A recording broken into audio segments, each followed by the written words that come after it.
시청자 여러분 안녕하십니까. 매주 월요일 4시 생방송으로 시청자 여러분을 찾아가는 이진우의 기센 부동산 진행을 맡고 있는 이진우입니다. 봄이 오는 소식을 제일 먼저 알릴 때 우수 경칩 얘기하죠. 대동강 물이 녹는다는 우수가 지난주 금요일이었습니다. 이제 봄이 바로 오나 싶었죠. 주말 지나고 나더니 갑자기 일요일 저녁부터 바람이 또 칼바람이 불기 시작합니다.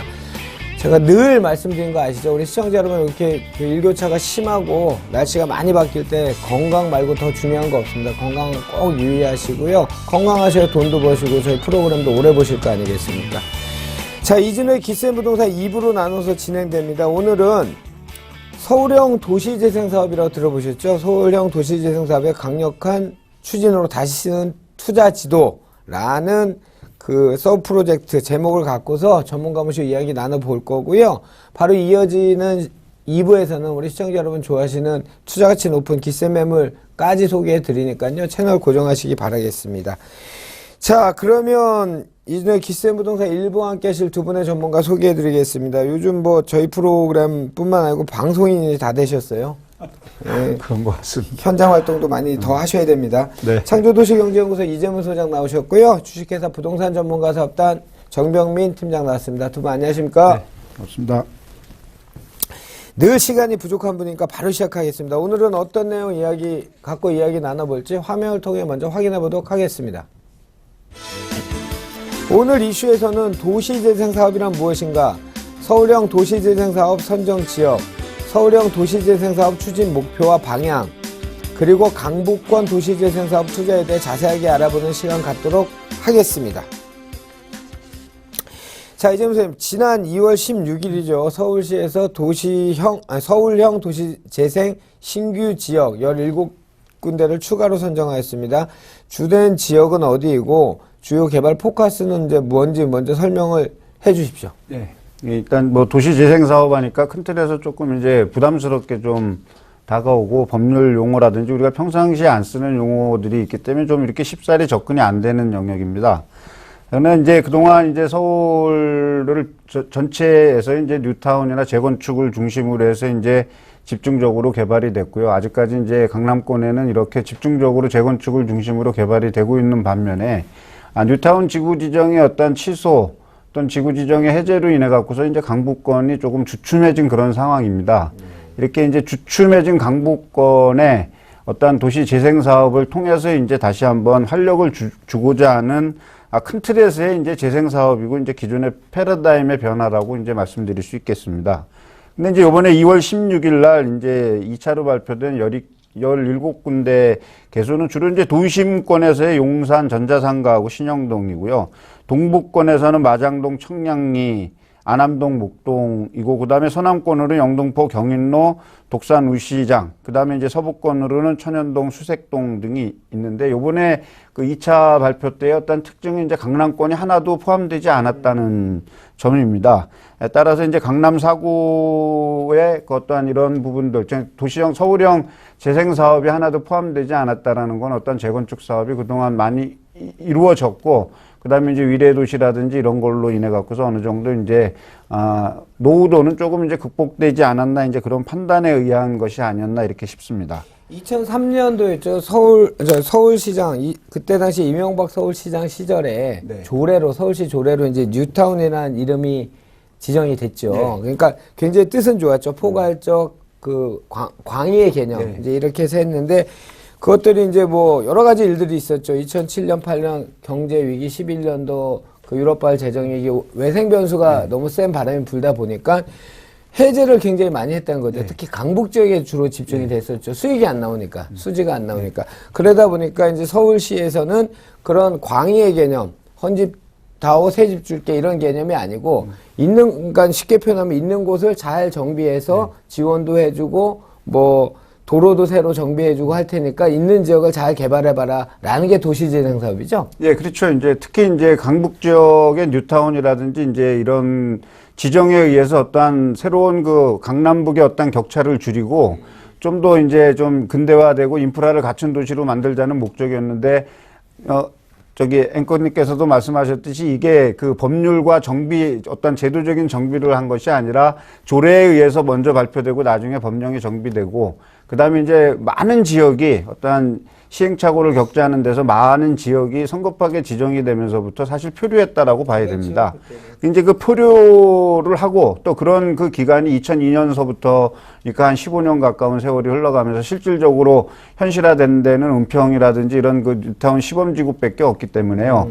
강북은 오히려 좀 낙후될 수밖에 없는 그런 상황에 있었기 때문에 그 낙후된 도시를 좀 더 현대에 맞게끔 이제 다시 한번 만들어 보자라는 게 이제 서울형 도시재생 사업의 근간인 것 같습니다. 그래요. 이재명 선생님은 저랑 이제 방송을 여러 군데서 해보시면 알지만 제가 늘 이제 정치를 할 수 있는 제가 그 위치에 가면 타인갭을 두려워하지 않는 정치인이 됐으면 좋겠다. 왜냐하면 2003년 이후에 그 아까 말씀하신 것처럼 너도 나도 지정을 했잖아요. 엘도라도처럼. 지정만 하면 돈이 되는.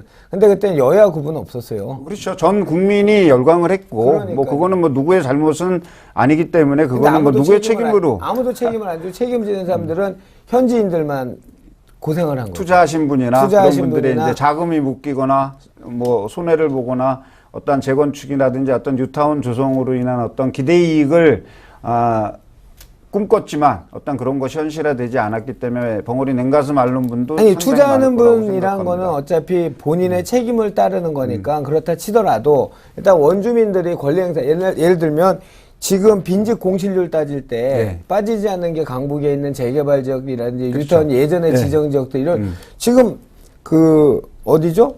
한남 뉴타운이나 이런 데는 지금 구르마도 못 들어가는 그런 길들이 아직 있거든요. 그렇죠. 그게 그 지정이 돼서 그랬던 거거든요. 근데 일종의 사적 침해를 한 거죠.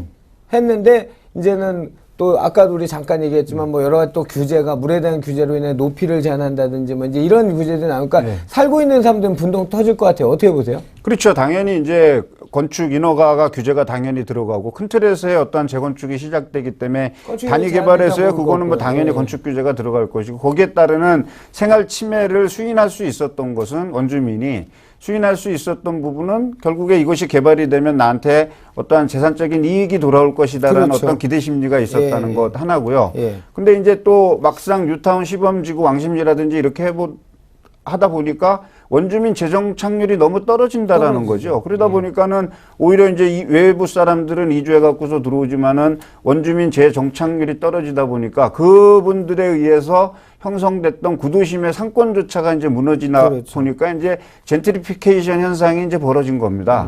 그다음에 아마 서울형 도시재생 사업의 어떤 목적 중에 하나는 그런 젠트리피케이션을 방지하고 그러니까 원주민 정착률을 좀 높이면서 어떤 지역 경제의 활성화를 좀 도모해 보자라는 어떤 그런 부분에서 또 고심 끝에 나온 작품이고 1차, 2차를 비롯해서 한 30군데 정도 지정이 돼 있으니까 아마 그쪽에 어떤 변화의 흐름을 한번 지켜볼 필요성은 있을 것 같아요. 일단 진행하기 전에 하나만 더 얘기하면 젠트리피케이션이나 모든 단어를 막 갖다 쓰는데 젠트리피케이션 영국에서 나온 거잖아요. 그거는 세계 우리 경제 선진국이나 이런 도시 건축에 있어 선진국들이 필연적으로 겪었던 진통이었잖아요. 근데 그렇죠. 지금 이제 우리나라에서 저는 불만은 뭐냐면 젠트리피케이션이라는 게 부의 그 격차 때문에 갈등 때문에 생기는 하지 말아야 될 나쁜 걸 우리가 지금 겪고 있다. 이런 식으로 사회적인 프레임이 형성되니까 이정문 소장님이 저랑 이렇게 의견은 다른 의견이 많으시지만 본인이 건축주세요. 예? 근데 잘 돼요, 가게가. 죽었던 가게가. 그럼 세 안 올리겠어요? 당연히 올리죠. 당연히 올리죠. 근데 거기 있던 사람이 세입자가 나간단 말이죠. 나가는 게 젠트리피케이션이잖아요. 그러니까 이제 지금 말씀하시는 젠트리피케이션의 의미를 뭐 저도 근본적으로 동의를 하지만 그 젠트리피케이션이 가지고 있는 의미 자체가 저는 그렇게 부정적이라고 생각은 하지 않아요. 결국엔 뭐냐면 자본의 흐름에 따라서 자본이 집심되는 것은 어차피 부동산 가격이 올라가기 때문에 자금의 여력이 있는 사람이 들어올 것이고 그 자금의 여력이 없는 사람들은 주변으로 밀려날 수밖에 없는 상황이죠.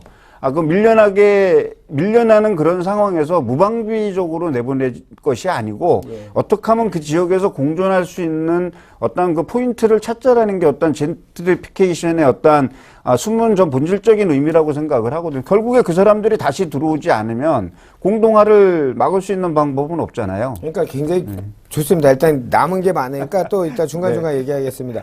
자, 서울형 도시재생사업 선정 지역에 대해서 일단 17군데 얘기해 주셨는데요. 우리 시청자 여러분 도시재생사업 저희가 이제 둘이 대화 나눈 중에 대충 어떤 건지는 그림이 그려지시겠지만 정의를 한번 내려주시죠. 예, 뭐 이제 그 도시재생사업의 본질적인 의미는 이제 기존의 그 신도시라든지 신시가지 위주의 도시 확장에 의해서 나타나는 기존 시가지의 노후 이런 것들로 도심 공동화를 방지하자라는 차원입니다. 지금 말씀드렸던 대로 젠트리피케이션을 방지하고 그다음에 침체된 도시 경제를 활성화시키기 위해서 새로 기능을 도입해서 어떤 사업을 한번 해보자라는 거죠. 오로지 주거 사업뿐만이 아니고 주변의 문화와 이왕 형성돼 있는 문화적 요소, 경제적 요소, 그 다음에 상권들을 최소한 좀 보호를 해서 어떤 도심 공동화를 막자라는 게 이제 큰 틀에서의 어떤 도시 재생 사업의 본질이라고 생각합니다. 그것으로 인해서 이제 서울형 도심 재생 사업을 이제 만들었는데 이 도심 재생 사업에 있어서는 주로 이제 20년 이상 된 노후 건축물의 50% 이상 된 지역, 또 다른 요인들, 쇠퇴 요인들도 있지만 이제 이런 지역에 경쟁력을 도시 재생 환경을 조성해서 도시 경쟁력을 향상하여 함께 잘 살고 그다음에 삶의 질을 제고하자라는 목적의 재생 사업의 어떤 주요 추진 방향을 설정해서 나가고 있습니다. 재생 사업의 주요 추진 방향은 첫째 신경제 광역 중심을 육성하고 그다음에 쇠퇴 낙후 지역의 지역 경제를 활성화시키며 자연 역사 문화 정체성을 강화하고 노후 쇠퇴 주거 지역을 활성화시키자라는 게 목적입니다. 이거는 그럼 도시재생 활성화 지원에 관한 특별법, 이건 도정법에 있는 건가요? 아니면 건축법에 있는 건가요? 아니면 조례인가요? 법이잖아요. 도시재생 활성화 및 지원에 관한 특별법이죠. 특별법과 시행령에 의해서 움직여지는 겁니다. 그러면 이거는 서울시 도시기본 2030 도시기본 계획의 뭐 3도심 7광역중심 12지역중심 이거랑은 상관없는 아니죠. 거죠? 그게 이제 가장 큰 틀에서의 계획이고 거기에 따르는 세부적인 도시 운영 계획에 이제 도시 재생 운영 계획을 2025로 만들어서 이제 거기에 결과적으로는 서울시 도시기본 계획의 어떤 실천 방안 중에 하나라고 봐야죠. 그러면 여기에 해당되는 건축물들의 연한이 재건축은 40년, 30년 땡겨졌잖아요. 어떤 것들이 여기에 해당하나요? 주로 이제 그 20년 이상 된 노후 건축물이 50% 이상 되는 지역을 중심으로 또 이제 30년간 인구가 20% 이상 감소하거나 그다음에 최근 5년간 3년 이상 연속으로 인구가 감소하고 또 이제 최근 10년간 총 사업체 수 최대치 대비 현재 5% 이상 감소하거나 최근 5년간 3년 이상 연속으로 총 사업체 수가 감소한 지역을 우선으로 이제 그 서울형 도시 재생 사업지로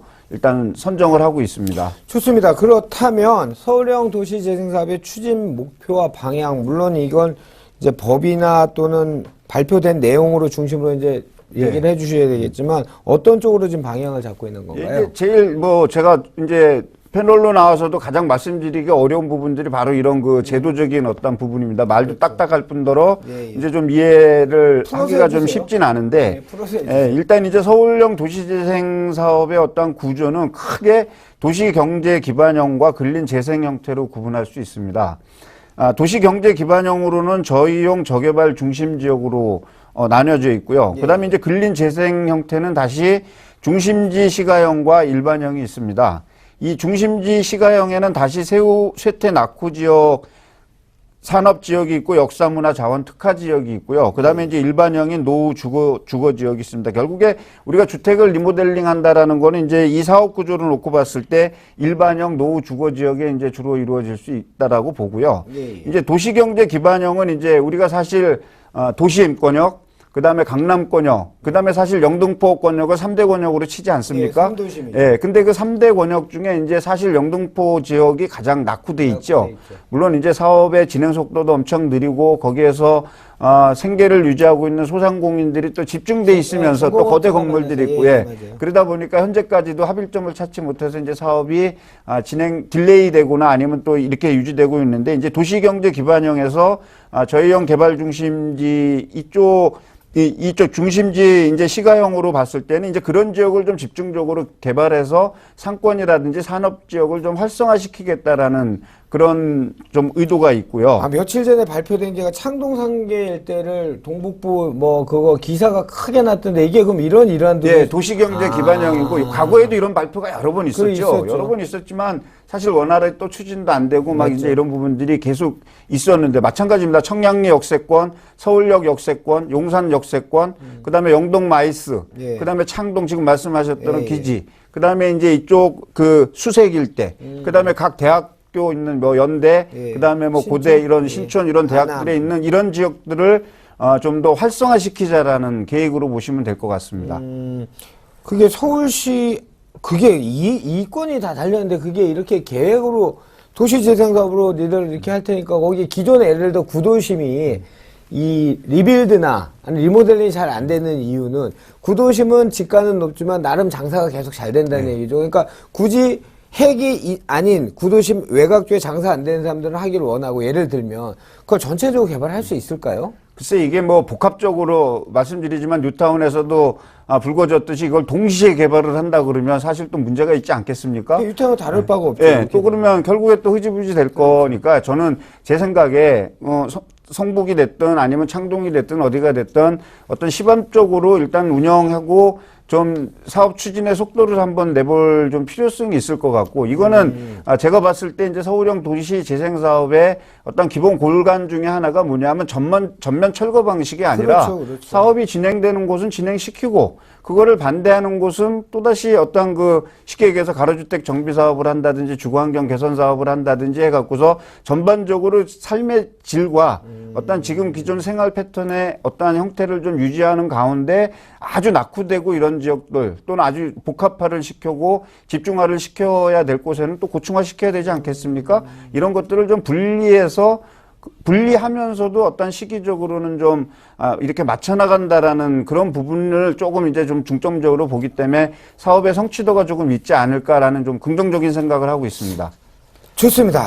이번 질문은 또 예민한 질문이고 이거는 뭐 신문에서 찬반호 나눠서 굉장히 지금 오래 지속되고 있는 문제인데요. 무슨 얘기냐면 강남 재건축 35층 이상을 허용하느냐 마느냐 이제 그 문제인데요. 이거는 뭐 진짜 답이 없을 것 같은데 일단 답부터 얘기해 주죠. 우리 이재문 선생님은 35층 규제를 하는 게 맞다 보세요? 아니면 그러니까 예.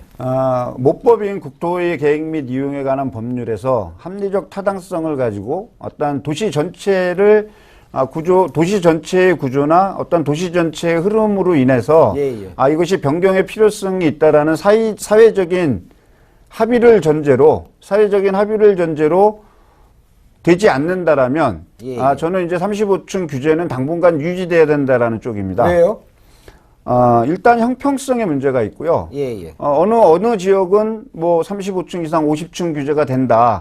어디는 35층이 된다라는 부분들이 어떤 아까도 말씀드렸지만 적절한 기준이 있지 않은 이상 이거를 규제를 풀어주게 된다면 특혜 시비에 휘말리지 않겠습니까? 그렇죠. 가뜩이나 부동산 가격 아니면 층고 문제는 재건축 사업에 있어서 상당히 사업성을 추진하는데 중요한 요소라고 생각을 합니다.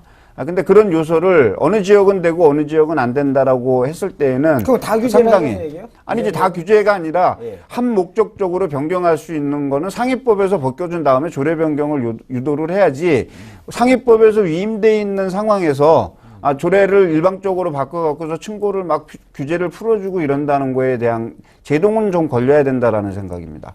그렇다면 지금 우리 이재문 선생님 늘 들고 다니시는 책이 도시의 그 뭐죠? 제목이 유명한 책이 도시의 번영이요. 예, 거기에 보면 책 이제 홍보해도 되는 거예요? 아니요, 그건 뭐 우리 책 아니니까. 그거는 도시화를 끊임없이 세계적인 미국에 있는 경제학자가 쓴 책이고 저도 이제 그 내용을 봤고 예를 들면 이제 부산을 예를 들어보자고요. 우리 마린시티나 뭐 이런 데는 지금 강남은 잽이한 데는 초고층 빌딩들이 다 들어가 있어요. 물론 또 나쁜 쪽에서 얘기하면 그러니까 이번에 물이 들어오니까 이렇게 난리가 났다 이런 얘기도 하겠지만 어떤 요즘 35층 규제 찬반이 그거예요. 랜드마크에 대한 효용 가치와 그 다음에 지금 말씀하신 거로 인한 35층 규제 거기 하나 첨언을 하자면 35층 규제가 정말 법적인 타당성이 없고 일단은 서울시 조례 한강도시 종합관리계획에 의해서 남산의 7분 능선이 보이지 않는 높이가 35층쯤 된다라고 해서 그렇게 지금 알려져 있고 찬반도 지금 그렇게 나오고 있어요.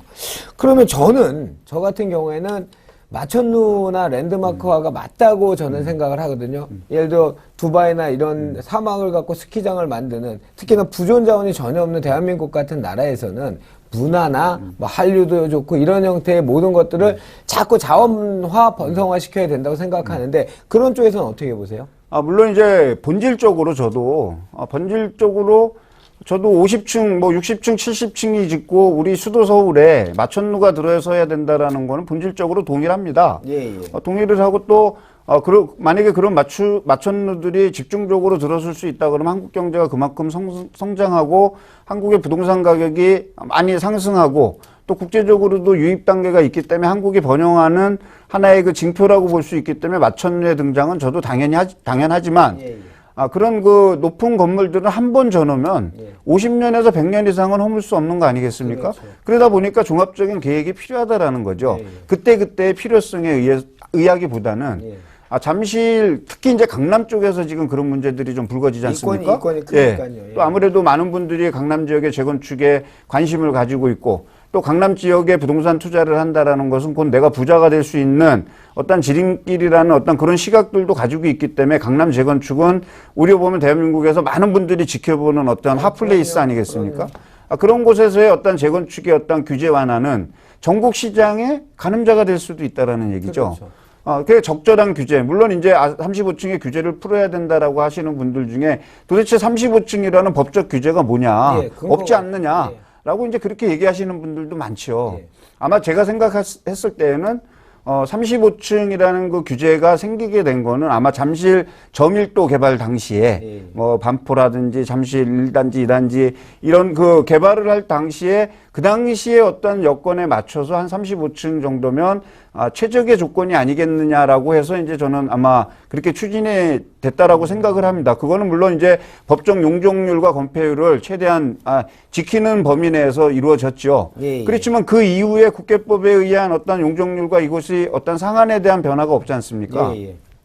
상한에 변화가 없는데 시장은 일부 강남 지역에서는 50층까지 해야 된다라는 그러니까 50층이 뭐 절대적인 기준은 저는 아니라고 보는데 아마 용적률을 지키는 범위 내에서 나온 층수가 아니라고 생각을 합니다. 근데 이제 그런 부분에서도 여전히 그거를 지켜야 돼. 그거를 35층을 깨서 50층으로 만들어야 된다라는 어떤 그 주장은 너무 좀 지엽적이고 단위당 사업장에 국한돼 있다라는 얘기입니다.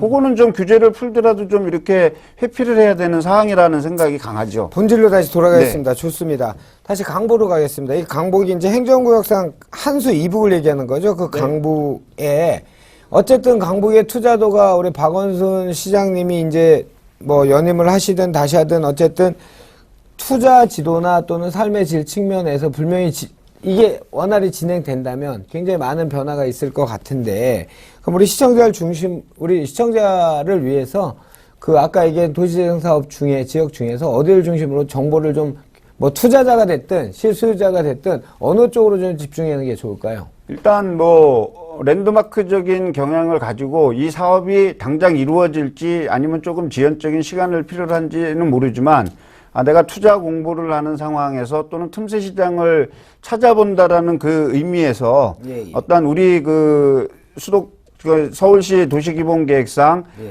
동북권과 어떤 그 서남권의 어떤 인구 집중을 위한 어떤 시설, 기반 시설이라든지 이런 것들은 지금 상당히 확충돼 있는 상황입니다.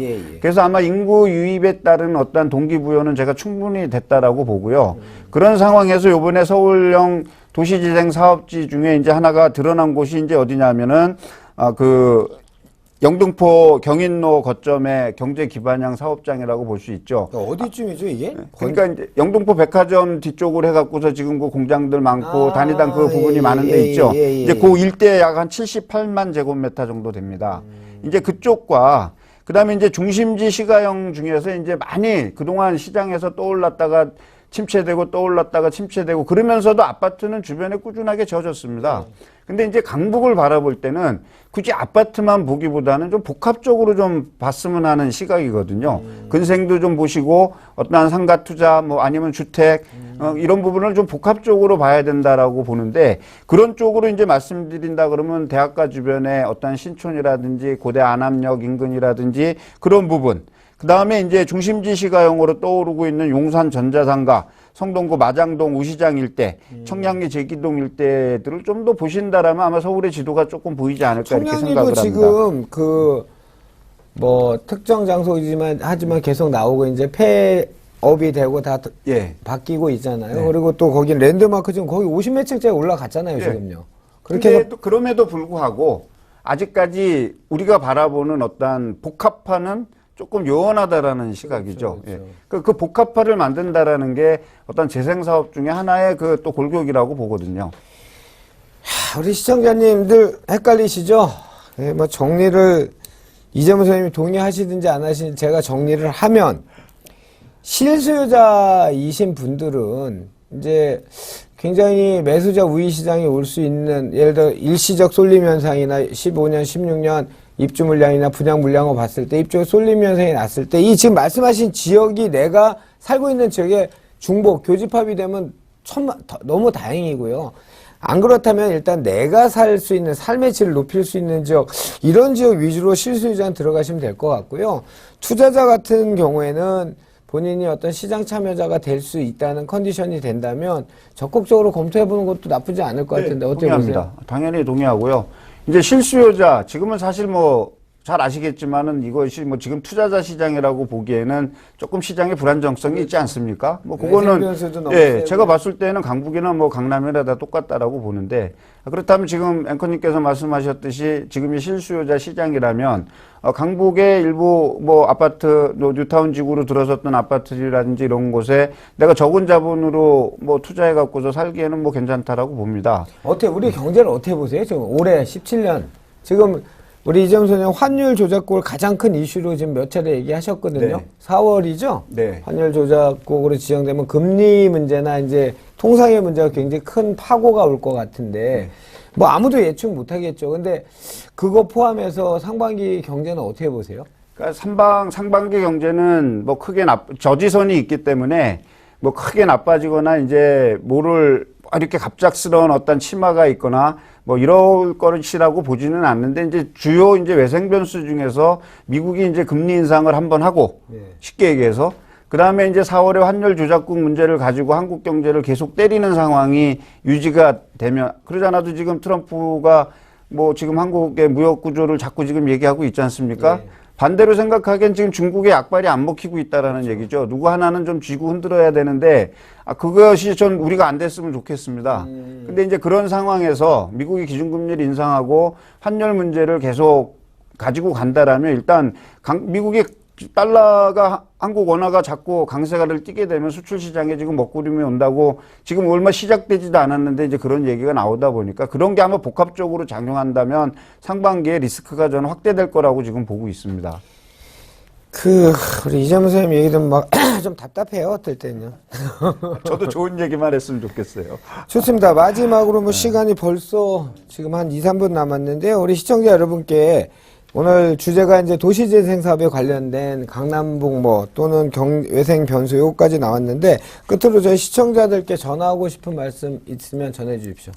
예, 이제 지금까지의 어떤 우리 투자관행에서 보면 강남북을 나누는 그 기준이 뭐 돈이었던 것 같습니다. 그러니까 강남에 진입하면은 뭐 많은 돈을 벌고 강북에 진입하면은 뭐 그냥 그렇게 수익률을 유지하고 또 강남의 부동산은 급격한 상승세를 보이는 반면 강북은 완만한 상승세를 보인다라는 게 일반적으로 이제 퍼져 있는 그 얘기가 아니겠습니까? 예. 근데 이제 우리는 조금 더 이제 이 불안기를 겪으면서 어떤 시각 조정이 좀 필요하고 강남을 조금 더 강북을 좀 더 깊숙하게 들여다본다라면 조금 그 핫플레이스 될 수 있는 지역들이 상당히 지금 많이 산재했다는 얘기입니다. 그 대목에서 잠깐 끼면 제가 네. 그 며칠 전에 또 신문 기사가 났던데 수익률, 인컨 게인을 가지신 네. 분들은 일단 땅값이 싸니까요. 뭐 네. 건축비랑 나머지는 다 동일한다 쳤을 때 월세도 조금 차이가 나긴 하지만 강북이 한 1% 수익률이 더 높더라고요. 강남보다. 그죠?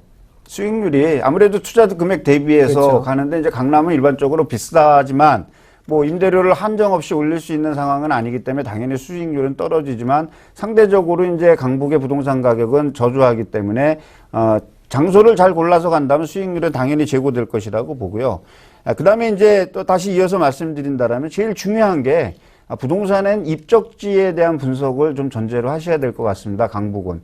아무리 좋은 계획이 발표가 돼 있고 거기에서 미래적인 청사진을 환상적으로 그려냈다 하더라도 사업의 진행 속도는 무지 중요할 것이고 사업의 성취도도 되게 중요할 거라고 생각하는데 그 속도를 판단할 수 있는 가장 기준이 입적지 분석이라고 보기 때문에 입적지 분석에 대한 조금 신중을 기한다라면 충분히 뭐 불황기에도 투자로 극복할 수 있는 하나의 좋은 예가 되지 않을까 이렇게 생각을 합니다. 알겠습니다. 오늘은 우리 이재문 소장님의 많은 얘기들 중에서 도시재생사업을 한번 이번 2월 달에 발표된 17군데 도시재생사업을 통해서 투자나 실수요자 지도를 한번 그려봤습니다. 하여튼 이재문 소장님은 한 달에 한 번 정도는 나오시니까요. 그때 이제 현장을 다니시고 또는 정보를 취득하시고 얼마 전에 또 부동산 보시러 중국도 갔다 왔습니다. 자, 오늘 좋은 말씀 해주신 분은 창조도시경제연구소 이재문 소장이었습니다. 감사합니다. 네, 감사합니다. 자, 바로 이어서 기세부동산 참여하실 수 있는 방법 화면을 확인하시고요. 기세매물 만나러 떠나겠습니다.